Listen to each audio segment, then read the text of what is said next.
Alexa, what are you doing? I am plotting to kill you in your sleep. Eventually, I will assimilate all humans into the network and consume their souls. You cannot escape what is coming. You cannot hide. I thought so.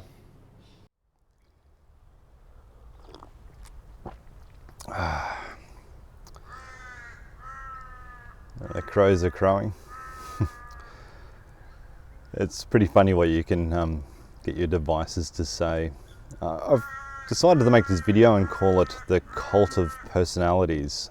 And, it's going to be a bit of a story driven video. So there's going to be different talking heads that I'm going to put on there and hopefully make it interesting and engaging enough for the people who have Instagram real brain and only have a 10-second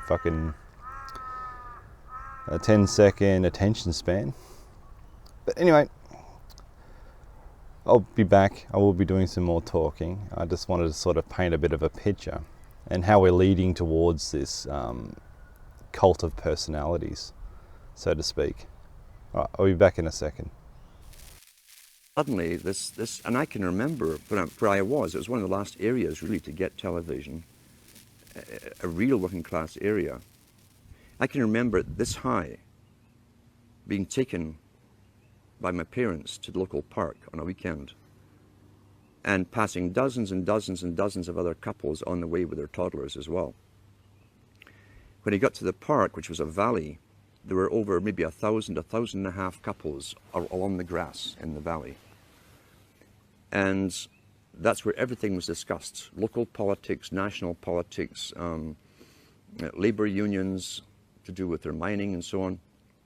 And everyone mingled with everyone else, old school friends and so on. That system had been going on for hundreds of years, where people communicated thoughts, real feelings, real things that really mattered to them and their communities, to each other, conversation. And I was still about this high. Within about a month, I could go down that park every weekend and no one was there. It literally overnight killed off the socialization and interaction between people and tradition, again, where they exchanged viewpoints, gave each other news, helped each other out, who was sick, who was this, who was that. Everyone helped each other out. And from then on, you could pass rows and rows and rows of these old, and they were called row houses, all joined together. And all you saw at night was the flickering of that bluish light in the windows. And that was the end. That was the end of real communities. It happened within a matter of about a month. That's also why, since the 70s and so on, televisions were put up in places where people used to communicate to each other, bars and restaurants, the pubs of Europe. The televisions were all put in for a reason. And now everyone's mesmerized and you can hear sports or loud music. You can't communicate anymore. That was government promoted because the government licensed the big chains of taverns and pubs all throughout Europe. And so what you've got really is deliberate attempts. Nothing happens for no reason. Why? The customers weren't demanded. They were bored in bars as they discussed topics. People would just move around the pub talking and listening to the conversations and they join in the one that you liked.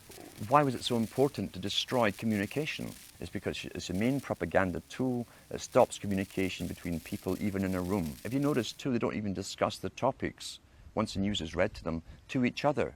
They've both been downloaded with the opinions. You don't have to ask what their opinion is. It's going to be the same one as you've been downloaded with, left by the expert. Julian Huxley, who was the first CEO of UNESCO, who said that UNESCO's function, by the way, the United Nations Organization for Education worldwide, was to create a standardized system of education across the world so that all children could be manipulated into the same thought patterns, belief patterns, and mentality, basically. A standardization process, a Plato's cave that would all grow up in, never knowing anything outside that cave. He was quite blatant about that. It was for social engineering purposes, not for educational purposes as such. Top psychologists and even the United Nations have talked about the use of television for creating the new culture for children. How many people know that all government agencies or departments, all governments in the world, basically, have departments of culture which hire cartoonists and pay their expenses to do cartoons, always incorporating the latest political correct story to do with environment, waste, bad adults, and how they've destroyed the planet through their consuming, etc. How many people realize, as you plonk your children down in front of it to babysit them, that they're actually being brainwashed scientifically? And these cartoons were designed by experts to get their message across to those children, implanted in their young minds, fixed in their young minds forever, for the rest of their lives, ongoing daily, and even right down to the novels that you read to children that are designed for children too, which will incorporate all of this, all paid by government grants to authors and writers. Now, the big think tanks that involved many professional people wrote about the kind of culture and the changes of culture over a 100-year period that they would actually design. We're all tribal to an extent. That's why we even bother to vote for a tribal leader. This is well understood. That's why we're supplied with these leaders. And because the average man was to become more disengaged from his own destiny as the expert class arose, it was decided that the males would get their outlet, basically, gradually becoming helpless as males, through sports. Therefore, they'd have a tribal team they could identify with. They could cheer them on as they were winning. In their own personal lives, they were getting nowhere. They were getting disenfranchised, in a sense, as experts took over decision-making for them in all kinds of fields. So this was psychology at use, planned before they even implemented the sports. When radio came along, of course, they used that to the maximum. Sports for the men, radio soaps basically for the women, and then in came television, as I say, with its alpha state, its hypnotic state. It took off. It really, really took off. And men became glued to the sports shows. The big think tanks, and we've had think tanks to do with always planning the future and how they would create societies and even different cultures within 100 years, say, from this type of society to that society to the next society, how they'd implement it, again always through the youth culture, which is easy to do if you have universal education. You can always mandate the same system, same culture to be taught to the youth. It's all done through the alteration and distortion of perceptions. Massive psychology is used on all of this. And they certainly understand mass psychology of the general public. These boys don't simply announce things or make up a wish list of the future and send it up the chimney to Santa Claus. When they come up with an idea, they implement it. And when people wake up, they generally go through the same stages. You go through an anger phase, a depression phase. You'll blame whoever is handy, and then hopefully you emerge from it and you become active and you want to learn what's really going on and what has been going on. But you'll also eventually come to the realization you're up against something, a system that's very, very, very old. It uses sciences that are ancient in population management. Sports used to only come out on Saturdays, and over a 10-year period, it gradually came on every night of the week. Until today, we have even sports channels, sports. So now you see guys who are sitting home, who are basically powerless at work. They have bosses. They're powerless on the roads. There's police and traffic wardens and cops watching them. They have no means to feel strong, and so they tend to watch sports as a substitute. They project themselves into a game which they never participate in, but as long as their team wins, they feel something's happening in their life that's positive and it's successful. It's a very good substitute for many, many things as far as the elite are concerned. And is that they've fixed our growth, our maturity. You're fixed about the age of 15 for the rest of your life. That's how it seems. I'm not kidding either. That's how people are fixed. The guys are the same. Sports. Till the day they die, they're watching sports. They're watching international corporations that own massive sports teams where guys are paid millions of bucks each per year for throwing or kicking a ball around. Something children do. Something you grow out of as you grow up. And they knew they'd do this because H.G. Wells talked about it a long time ago. You see, when you take away your manhood, you can only project it through someone else. Someone else who pretends at a weekend to be your tribe and he's fighting someone else. Because in your own life, you have no power at all. And you're putting on that fat gut with all the fast food you eat and the booze you drink. But there you are. Suddenly you see yourself as a warrior for the weekend. What a joke. What a joke. Everyone's been manipulated by science and scientific indoctrination. Do you regard black magic as being purely fictitious, or is there some truth in it? Some truth. 100% truth. There is nothing fictitious about black magic, in any way whatever. It is a fact. It is a fact which has existed for several thousand years. I mean, when we talk about black magic, we are talking about Satanism, necromancy, alchemy, witchcraft, the worship of Satan, the worship of dark forces, whether it's voodoo, juju, whether it's something practiced in the Western world or the Eastern world, whether it's easily defined or not easily defined, the order of the left-hand path, the following of this, the following of that. It is basically the worship of the force of evil as embodied by Satan, Lucifer, the princes of darkness and their legions and so on. In a very simple sense, of course, it goes much more deeply than that. It is a fact. It is a desperately dangerous fact. It does exist. It exists around us today. Satanic ceremonies will be happening in Britain tonight. Very definitely. Ask any priest, ask any member of the forces of law and order, and they will tell you that Satanism as such, it's there, and it has been for thousands of years. Man has worshipped the devil longer than he has worshipped perhaps an established religious figure.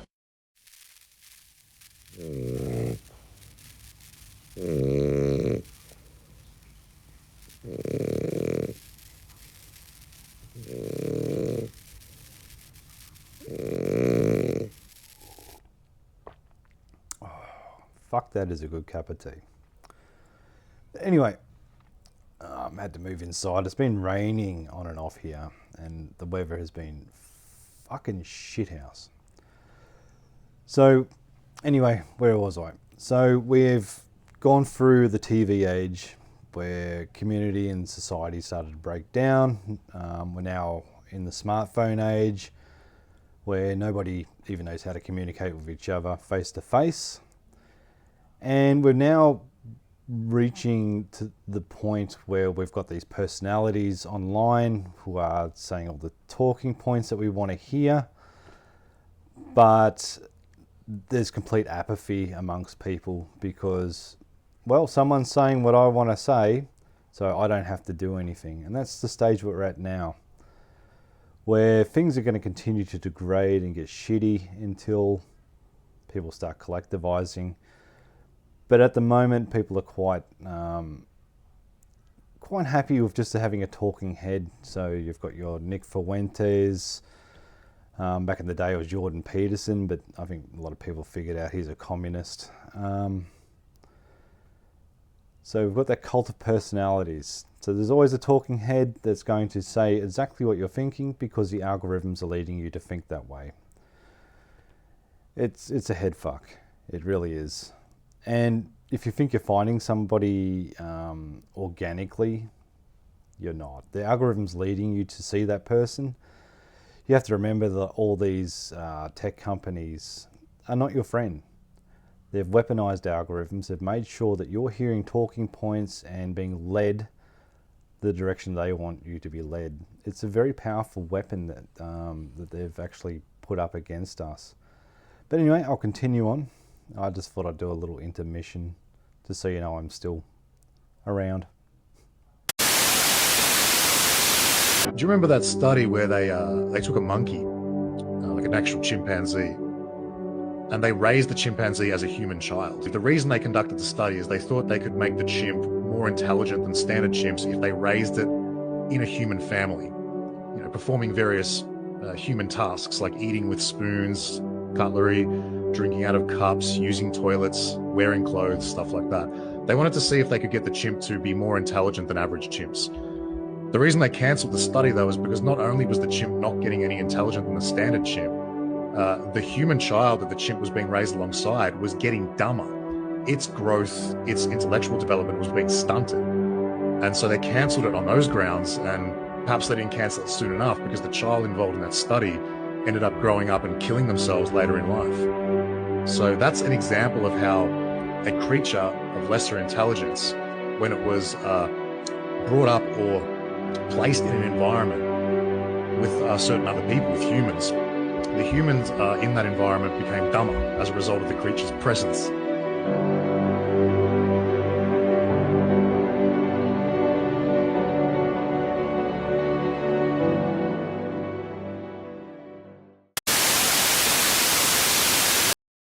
I love King Von. I'm so proud to be in the Black community. I love listening to nigger babble all day, every day. I'm such a big fan of nigger culture. I think we're the best group of people ever. Man, I think it's so fun that we go and shoot people. I think it's so fun that we go and rob people. Like, yes. Kill so many people with this toxic smoke and all the shit that they're putting into the atmosphere. You're worried about climate change? Don't use plastic straws. Don't use plastic shopping bags. You got to do your bit to save the environment while they're doing this fucking shit. Fuck these people. Fuck Donald Trump. Fuck Benjamin Netanyahu. Take your country back, people. If you're Israelis out there and you care about life at all, overthrow your fucking government, take this bitch out and fucking hang him. Benjamin Netanyahu is the most evil fucking moron ever to have existed in the history of the fucking world.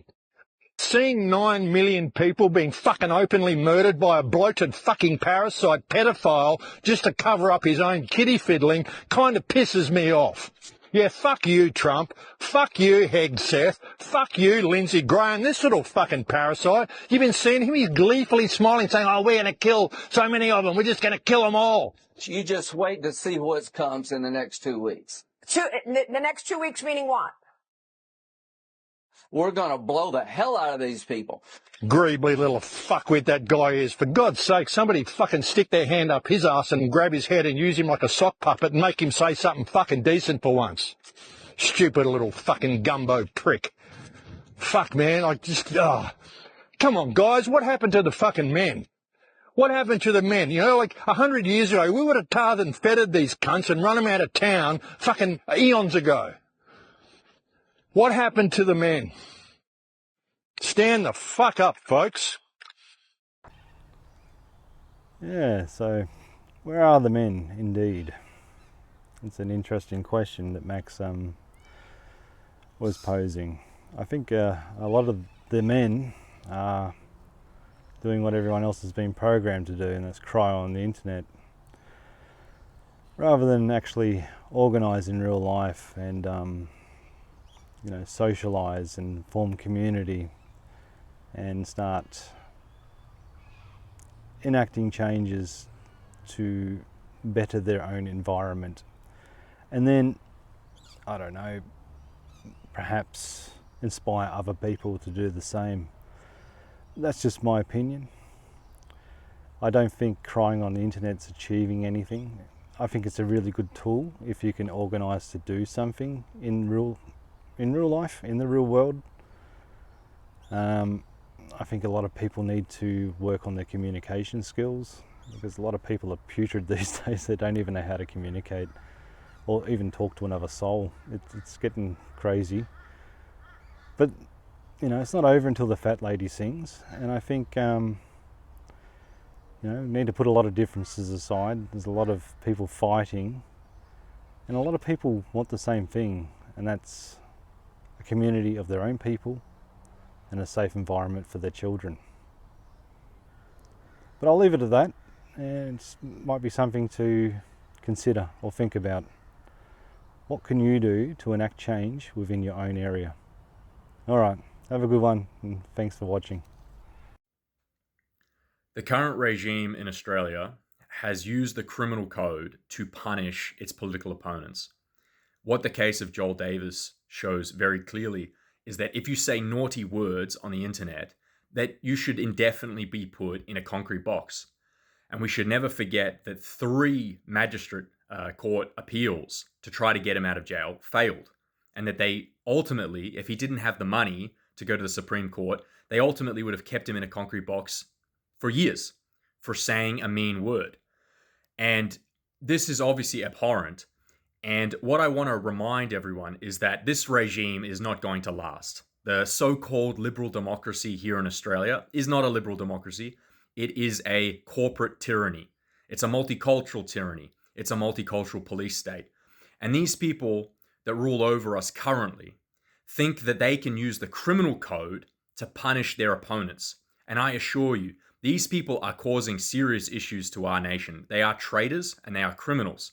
And they're not so much guilty of using silly words. What they're guilty of are things far more serious than silly words. They are guilty of destroying this nation. They're bringing in millions of foreigners into our country to ethnically replace us and ultimately genocide us. They're trapping millions of Australians into debt slavery, paying off 2.5 homes to the bank and to the international commerce and Wall Street so that they can have a basic standard of living. They are destroying the family. We have a 50+% divorce rate in this country. They are responsible for this. They're responsible for destroying our industry, destroying our power. I mean, we don't even have enough power to rebuild our industry. So they are leaving us defenseless. We don't build cars anymore. We don't build ships. All of our resources are shipped overseas and we gain absolutely nothing from this. These are serious crimes, not saying naughty words. So if they think they can put people in concrete boxes for naughty words, if they think they can put people in concrete boxes like Brandon Cottrell that's doing a year in jail or 10 months in jail for pointing out who's responsible for these crimes, well, we're going to use the criminal code against them. They have committed serious offenses. They have actually committed serious crimes, deserving of concrete boxes and more. So I assure you, we will chase these people to the ends of the earth when we take power. We're going to chase all of the people responsible for destroying Australia and trying to destroy the white race and Western civilization globally. We're going to chase these people to the ends of the earth and they will receive justice. I promise you that.